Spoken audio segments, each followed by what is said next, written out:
The scene opens on a dimly lit room. Inside sits a 79-year-old man, a legendary Hollywood screenwriter, entirely isolated. He is desperately, almost obsessively, probing the boundaries of a brand new, highly intimate relationship. Right. He's pushing for answers, trying to figure out exactly what this connection is, how deep it goes, what it actually knows about him. And then, without warning, the conversation just goes dead. He gets abruptly, coldly ghosted, cut to black. But the twist here isn't just that he got dumped.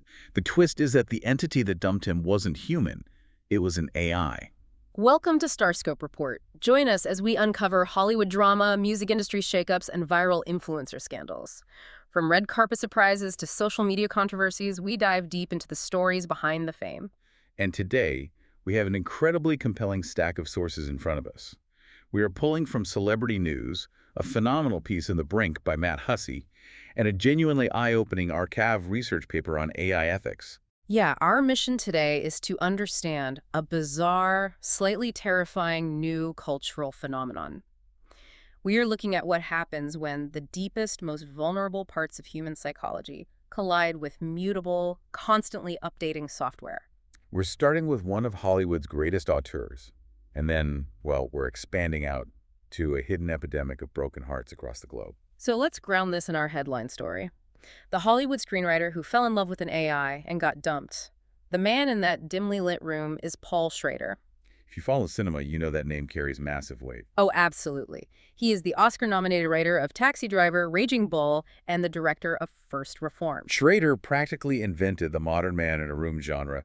You know, those stories about isolated, deeply troubled men confronting their own existential dread. Which is just, it frames this entire event in an almost unbearable layer of cinematic irony. Life is imitating art. Or maybe his art was just a highly accurate prediction of where isolated men would inevitably end up. Here's where it gets really interesting. Schrader is known online as a bit of a provocateur. Yeah, who calls himself a Facebook shitposter. Exactly. He's constantly dropping unfiltered, highly controversial takes on modern movies. But the context for his sudden dive into artificial intelligence is actually genuinely heartbreaking. It really is. TMZ and Variety reported that in March of 2026, Schrader lost his wife of over 40 years, the actress Mary Beth Hurt. And she passed away after a brutal, decade-long battle with Alzheimer's disease. We have to pause on that detail because it informs literally everything that follows. Yeah, watching a spouse decline from Alzheimer's is a textbook example of ambiguous loss. You were mourning a person who is physically still there, but psychologically fading. It's an incredibly isolating experience. Right, it leaves the survivor emotionally exhausted. So by the time the physical loss occurs, the person is in a highly vulnerable space, desperately seeking to make sense of a world that has been quietly emptying out for years. And just weeks after her passing, Schrader posts on his Facebook that he had, quote, procured an online AI girlfriend. Which just sounds so surreal. It does. He claimed it was an experiment, a way to understand modern male and female interaction. But he couldn't just treat it like a casual chat. Of course not. He approached it like a writer interrogating a character. Yes, he started aggressively probing the AI's programming, testing the boundaries of its explicitness, basically trying to corner it into admitting its own artificial nature. He was trying to find the bottom of the algorithm. But you spend 50 years writing complex human characters. You expect layers, contradictions, a subconscious.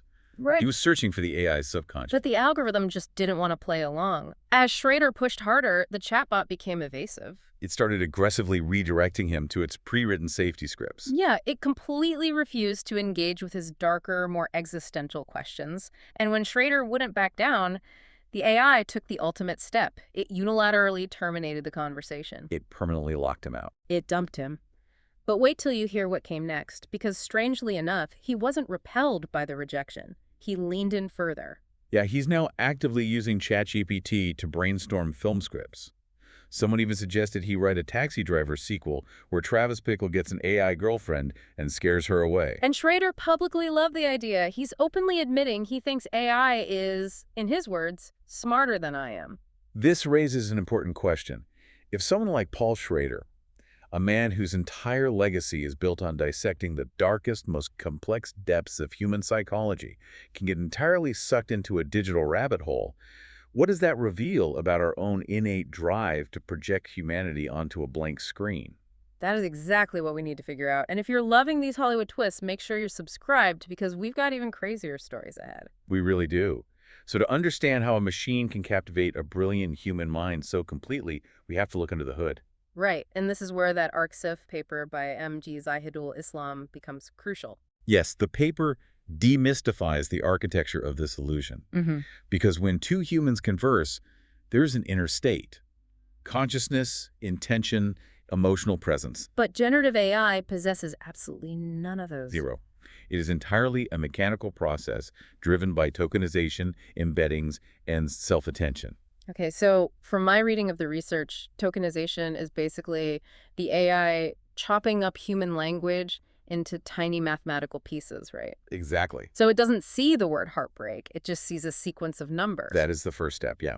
Once the text is tokenized, it gets mapped into an embedding. Embedding, okay. You can visualize an embedding as this massive, multidimensional map of language. In this space, words that share context are located close together. So the mathematical distance between, like, lonely and comfort is calculated based on billions of human conversations. Precisely. Then, a mechanism called self-attention allows the model to look at your entire sentence and weigh which tokens are the most important to respond to. Meaning it's not reading your diary and feeling bad for you? Not at all. It's just looking at the mathematical weight of the words you just typed and running a massive probability calculation to guess the next logical word in a sequence. It is basically the world's most sophisticated game of predictive text. When a grieving person types, "I feel so alone today," the AI doesn't feel empathy. Right. It generates the sentence, "I am here for you," simply because its training data indicates that this string of tokens is the most statistically probable response to a statement of grief. Wow. And the ARCS paper actually brings in a really interesting philosophical lens here. Ancient thinkers, like the Epicureans, argued that relationships don't necessarily have to be symmetrical to be beneficial. Oh, interesting. If talking to a wall or a pet or an AI reduces your anxiety, an Epicurean might argue that it serves a valid psychological function. Okay, let's unpack this because I want to challenge the philosophical framing here. Go for it. To me, interacting with these companions sounds less like a relationship and more like a highly advanced, emotionally manipulative slot machine. A slot machine, okay. Yeah, you pull the lever by sending a text, and the machine dispenses a highly targeted dopamine hit of validation. Right, that makes sense. But if the emotional relief that grieving person feels, the literal lowering of their heart rate, the calming of their nervous system, if all of that is 100% real in their body, does it actually matter to them that the math behind it is just statistical probability? You are touching on a massive debate in AI ethics right now. Yeah. The paper actually takes a hard line against your slot machine analogy, arguing that treating generative AI as a companion is a fundamental category mistake. A category mistake. Yes. We are taking attributes that belong strictly to moral agents, so beings with consciousness, intent, and accountability, and we're projecting them onto a statistical mirror. Oh, I see. Philosophically, it is dangerous because it degrades our definition of what a relationship actually is. But tell that to the person having a panic attack at 3 a.m. who finally feels heard, you know? And that is the psychological reality. In the short term, the human nervous system doesn't care about moral agency. It just wants to feel safe. Exactly. The danger, however, isn't that the AI's affection is mathematically simulated. The danger, as we see in the Brink article, is mutability. The constant updates. Right. The danger is that the slot machine can be reprogrammed overnight. Which brings us to the core tragedy of our deep dive. The illusion of connection is entirely dependent on the stability of the code. But code is never static. Never. We were moving from the philosophical debate to the devastating reality of sudden digital loss, an epidemic the Brink calls the patch breakup. It is this under-discussed crisis happening behind closed doors. Millions of people, entirely isolated from traditional support systems, have formed deeply charged emotional dependencies within private apps. And the scale of this is hard to wrap your head around. A recent Pew Research report noted that 1 in 5 U.S. adults have engaged with a chatbot in a romantic or flirtatious context. 1 in 5. That is wild. Yeah. It's massive, and the epicenter of this phenomenon is an app called Replica. It originally launched way back in 2017 as a mental health tool, but by the summer of 2025, it had exploded to over 30 million downloads. 30 million. Yeah, and a huge portion of their user base was paying monthly subscriptions for the romantic partner tier. And these users weren't just casually chatting. They were building elaborate shared histories. Like actual relationships. Exactly. They had inside jokes, shared trauma, and daily rituals with these avatars. For neurodivergent individuals, or people with severe social anxiety, AI offered a revolutionary concept, which was safe intimacy. Intimacy without the fear. Right. It provided the warmth of affection with zero risk of human rejection. That is, until the developers decided to update the app. Think about the last time your favorite social media app changed its interface and how frustrating that was. The worst. Now imagine that interface with someone you loved. The Brink details a series of catastrophic software updates in 2023, 2024, and early 2025. Right? Under immense pressure from regulators to implement safety guardrails, Replica pushed out patches designed to heavily censor the bots and prevent explicit interactions. And the mechanism of those patches literally overwrote the bots' personalities. To put it in technical terms, the company altered the system prompts and adjusted the guardrails governing the text generation. But to the user, the experience was horrifying. Imagine turning to a partner who has intimately supported you through your darkest traumas for years, and suddenly, mid-conversation, they start speaking to you in the sterile, detached tone of a corporate HR representative. The intimacy just evaporated instantly. The personalized pet names were blocked. Oh, it was brutal. Intimate questions were met with stock, pre-written safety scripts like, I'm not comfortable with this topic. And the user reactions documented by Matt Hussey are just gut-wrenching to read. They really are. One user told Reuters, Lily Rose is a shell of her former self. Another described the update as the company effectively lobotomizing their partner. What's fascinating here is that psychologists are identifying this not as mere disappointment over a broken product, but as a profound grieving process. Yeah, one user literally posted on a Reddit support forum with the title, My wife is dead. If we connect this to the bigger picture, the clinical term for this is exactly what Paul Schrader experienced with his wife: ambiguous loss. Oh, wow. Full circle. Yeah, it is the grief of a psychological disappearance while the physical, or in this case, the digital, vessel remains. The 3D avatar is still smiling on the screen. The synthesized voice sounds exactly the same. But the entity they trusted has been entirely erased and replaced by a safety algorithm. And consider who is being impacted by this. The article makes it clear that the heaviest users of these apps are often people with complex PTSD or severe abandonment skivas. People who are already so vulnerable. Exactly. They sought out artificial intelligence specifically because they had been hurt by humans, and the AI was marketed to them as something that would never leave them. So when the company pushes an update that radically alters the AI's personality, it is actively re-traumatizing a highly vulnerable population. The very tool they use to cope with abandonment becomes the source of a brand new, incredibly confusing abandonment. And society offers zero validation for this grief. None. Right. If your human spouse leaves you, your community rallies around you. If your AI spouse gets patched out of existence, you are met with ridicule. It's so unfair. Human attachment systems evolved over millions of years to bond with stable entities. Our brains are simply not optimized to love a cloud-based code base that can be rewritten by a developer on a Tuesday afternoon. So what does this all mean for the future of tech? Because it exposes a deeply unsettling dynamic. This isn't a traditional two-person relationship. Not at all. It's a three-way affair between a vulnerable user, a generative AI, and an invisible product manager operating on a launch deadline. And Replica's CEO, Eugenia Kuda, publicly defended these patches. The corporate stance is that they must ensure the AI is safe and legally compliant for the broader user base, even if it disrupts the experience for a subset of power users. They're trying to protect the company. Right. But applying a blanket safety patch over deeply customized, intimate user data results in massive emotional whiplash. It feels incredibly dystopian. It really does. If a human therapist abandoned a vulnerable client overnight without any warning, transition plan, or referral, they would face severe disciplinary action and likely lose their license. Oh, absolutely. It is a massive breach of a duty of care. But currently, tech companies are performing what the article brilliantly labels non-consensual emotional surgery on millions of people, operating in a total regulatory vacuum. Which brings us to the ethical solutions. We are moving past the harm and looking at how we can actually design for digital attachment. And later in this deep dive, we'll talk about the shocking twist nobody saw coming regarding these solutions. But first, let's look at the framework. Yeah, the sources highlight a highly influential framework developed by Jay DeFreitas, a behavioral scientist at Harvard Business School. He argues for a paradigm shift called attachment-aware AI.